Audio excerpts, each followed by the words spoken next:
YouTube channel पर आपका हार्दिक अभिनंदन। शारदा बालिका निकेतन उच्च प्राथमिक विद्यालय क्लास 3 विषय हिंदी रचना। आज हम पढ़ेंगे अध्याय 7 लिंग। इस अध्याय का हम अध्ययन करते हैं एक सोपान के माध्यम से। इससे हमें यह सीखने को मिलेगा कि इसमें 2 प्रकार के जो लिंग है, स्त्रीलिंग और पुल्लिंग, उसके बारे में हम जानकारी करेंगे कि स्त्रीलिंग की पहचान किस प्रकार होती है और पुल्लिंग की किस प्रकार। आइए पढ़ते हैं सोपान।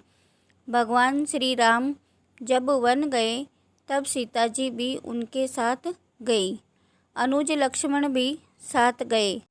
लक्ष्मण की पत्नी उर्मिला पति की आज्ञा से अयोध्या में ही रही। वन में उन्हें अनेक राक्षस मिले, राक्षसियाँ भी मिली। राम ने उनको मारकर ऋषि मुनियों की रक्षा की। उस समय लंका में रावण का राज था। मंदोदरी उनकी रानी थी। रावण ने सीता का हरण किया।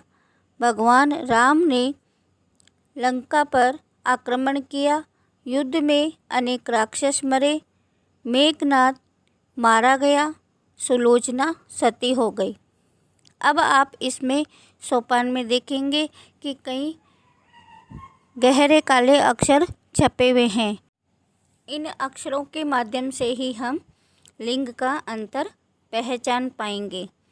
जैसे श्री राम गए, पुल्लिंग है। सीता जी गई, ये क्या है? स्त्रीलिंग। इस प्रकार से हम आगे गहरे अक्षर जो है वो सारे पढ़ करके हम पहचान करेंगे। आइए सीखते हैं प्रश्नोत्तर के माध्यम से। पहला प्रश्न कह रहा है कि गहरे छपे शब्दों में से संज्ञा पद छांट करके लिखिए। पहले हम संज्ञा शब्द जो भी आए हुए हैं उनको हम छांट करके लिखेंगे, जो हम पहले अध्याय पढ़ चुके हैं, उनमें सीख चुके हैं। आइए लिखते हैं श्री राम, सीता जी, लक्ष्मण, उर्मिला, आज्ञा, राक्षस, रक्षा, मंदोदरी, राम, सुलोचना, मेघनाथ आदि। और भी कई शब्द है इसमें जो हम लिख सकते हैं। दूसरे प्रश्न में कह रहा है कुछ शब्द ऐसे भी हैं जो गहरे तो छपे हैं किंतु संज्ञा शब्द नहीं हैं, उन्हें भी लिखिए। गई, मिली, किया, मरे, आज्ञा, हरण, ये शब्द जो हैं वह संज्ञा शब्द नहीं है लेकिन गहरे अक्षर छपे हुए हैं। तीसरे प्रश्न में ये कह रहा है कि 1 के उत्तर में लिखे और संज्ञा पदों को तथा प्रश्न 2 के उत्तर के शब्दों को गुरु जी की सहायता से लिखिए। तो आइए हम दोनों मिलकर के चर्चा करते हैं कि इसमें स्त्रीलिंग और पुल्लिंग की पहचान के बारे में।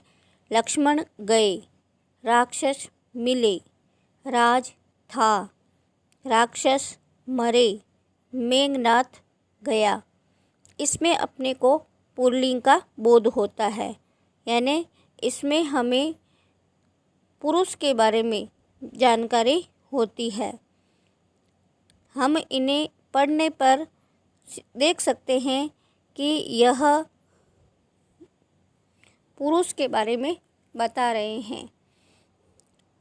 अगले वाक्य में है उर्मिला रही, राक्षसियाँ मिली, रानी थी, रक्षा की, सुलोचना गई। यह हमें किसका बोध कराता है? स्त्री का। तो इस प्रकार से हम देख सकते हैं कि जो पुरुष का बोध कराता है उसे हम पुल्लिंग कहते हैं और स्त्री का जो ज्ञान कराता है, बोध कराता है, उसे हम स्त्रीलिंग कहते हैं। अगले प्रश्न में हम लिंग किसे कहते हैं इसको हम लिखेंगे। अर्थात इसकी परिभाषा लिखेंगे। जिन शब्दों से पुरुष या स्त्री जाति का ज्ञान कराता है या होता है उसे हम लिंग कहते हैं। अब हम सीख चुके हैं कि हमें स्त्रीलिंग और पुल्लिंग में अंतर किस प्रकार से देखना है। अगले प्रश्न में हम पुल्लिंग का ज्ञान कराने वाले 5 वाक्य लिखेंगे। जैसे बालक पढ़ता है, रमेश गाता है, महेश कविता लिखता है, गोपाल गाय चराता है, उमेश खाता है, नरेश पीता है। अगला प्रश्न है, उसमें स्त्रीलिंग का ज्ञान कराने वाले 5 वाक्य लिखेंगे। जैसे बालिका लिखती है, सीता गई, मंदोदरी आई, राक्षसियाँ मरी, सुलोचना जाती है, उर्मिला अयोध्या रहती है। यह थे अपने स्त्रीलिंग और पुल्लिंग के बारे में 5 वाक्य। अगले प्रश्न में यह कह रहा है कि जो वाक्य हमने यहाँ पर लिखे हुए देख रहे हैं उसमें अपने यह पुल्लिंग वाक्य है या स्त्रीलिंग, इसकी पहचान करके हमें सामने लिखना है। कृष्ण फल खाता है, कृष्ण पुल्लिंग का बोध कराता है इसलिए हम पुल्लिंग लिखेंगे। मोहन गीत गाता है, पुल्लिंग का बोध होता है। राधा दूध पीती है, स्त्रीलिंग का बोध होता है। गीता नाचती है, स्त्रीलिंग का बोध होता है। कहने का अर्थ है राधा और गीता दोनों स्त्री है, इसलिए हमें इन दोनों में ही स्त्रीलिंग लिखना है। अगले वाक्य में कह रहा है अरविंद पुस्तक पढ़ता है, इसमें हमें अरविंद पुल्लिंग यानी पुरुष का नाम है, इसलिए हम इसमें पुल्लिंग लिखेंगे। और माधुरी पत्र लिखती है, माधुरी एक स्त्री का नाम है, इसलिए हमें इसमें स्त्रीलिंग लिखना है।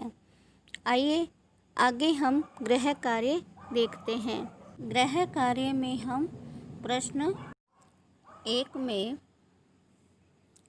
ऐसे 30 नाम लिखिए जो पुरुष जाति का बोध कराते हों, और दूसरे प्रश्न में हम ऐसे 30 संज्ञा शब्द लिखेंगे जिसमें स्त्रीलिंग का बोध कराते हों। तो हम इन दोनों में 30 शब्द लिख करके यह गृह कार्य पूर्ण करेंगे। इन प्रश्नोत्तर के माध्यम से आज हमने लिंग की परिभाषा और उनके भेद के बारे में जानकारी की। तब तक के लिए नमस्कार।